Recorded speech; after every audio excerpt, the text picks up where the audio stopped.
I guess you could say Angela is going to have a blue Christmas without the Doctor. I apologize for that one. Let's get started. Hello, my friends. Welcome to Thumb Together TV. My name is Andrew Fantasia, and today we're going to be talking about Watchmen Episode 8 together. As usual, if you enjoy this video, please feel free to give it a thumbs up and give some love to that subscribe button as well. And remember, if you like reading about science fiction and all the kinds of crazy stuff that goes on in Watchmen, why don't you take a chance and pick up this book right here, Side Scroller. This is a book written by me. There's my name right there. Side Scroller is a science fiction adventure that takes place in a world that runs on the logic of video games. And if that sounds good to you, pick up a copy for you, for your friends, your loved ones, your enemies. Buy one for everybody. Where can you buy one? Amazon. You can find it on Amazon in paperback or ebook. If you prefer ebook, you don't want this brick of fiction in your house, you can get it digitally too. I covered all the bases for you. A God Walks into Abar is my favorite episode title. I haven't been crazy about the titles, but this one is pretty damn funny. It almost makes me wonder if this was sort of a reverse engineered thing, if they were trying to come up with a last name for Angela, and at one point in the writer's room somebody was like, well, if we call her Abar, we can do this joke. And everybody was like, sold. That's what I'm seeing, because otherwise it's just a stroke of serendipity. Either way, it works. Now, considering this is the penultimate episode, I wasn't expecting the whole thing to be so flashback heavy, but it was. It was about 90% flashback regarding how Angela and the Doctor met and started their romance. And of course, Angela being kind of the cynical cop we know she is, she wasn't having it at first, but Dr. Manhattan slowly worked his magic on her, and before you know it, she's like, screw it, let's go out. And what I loved about this was it took all the very conventional, played out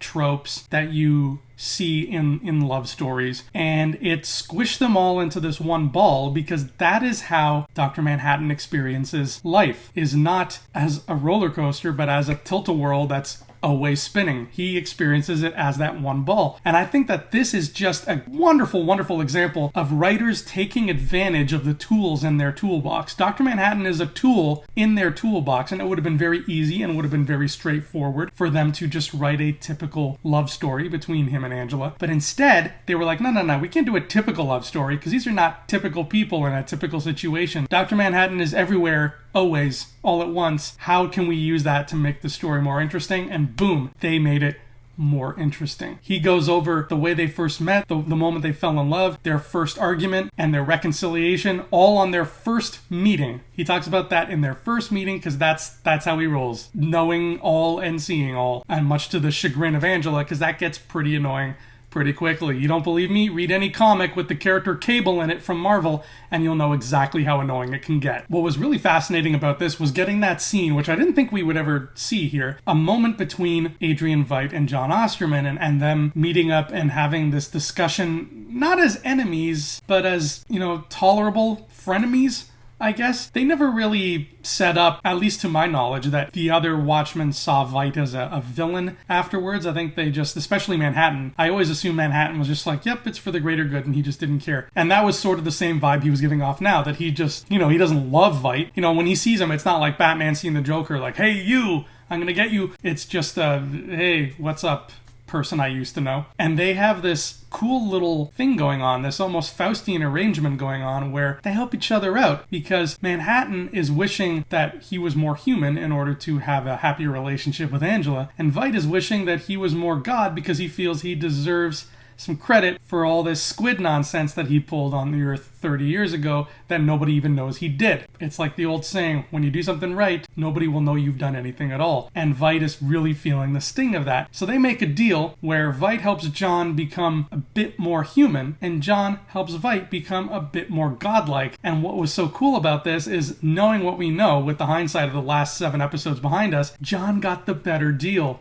Being God isn't what it's cracked up to be, and Veidt has spent God knows how long in that snow globe there up on Europa trying to get back to Earth. Clearly, godhood did not agree with him. Now, I thought it was a really cool choice to not show Dr. Manhattan's face at any point, at least while we were flashing back. But once we got to the point where we're caught up with the present, we see his face, but it's like he's still got Cal's face there, and it's an amalgamation. And I'm gonna be honest, I'm not in love with how he looked. Something about it just looked wrong. It just looked like Yahya Abdul-Mateen with blue makeup on his face. It looked cheap. It looked like cosplay, almost. I don't know if there's a reason why he's still wearing the face, if he can't go back to his normal one. I don't know, but I kind of hope we see the normal one, because the normal face is kind of neat. And it's very close to what we got, but this is just a little bit off. In terms of how Mateen plays this character, though, he really nails Dr. Manhattan. And I don't know who does the voice of him before he starts to look like Cal when he meets Angela in the first place, but that person did a good job too. The way that Mateen just sort of brought this guy to life without bringing him to life, because Manhattan is a very soulless kind of, I don't know, I don't think that's even the right word. He's not soulless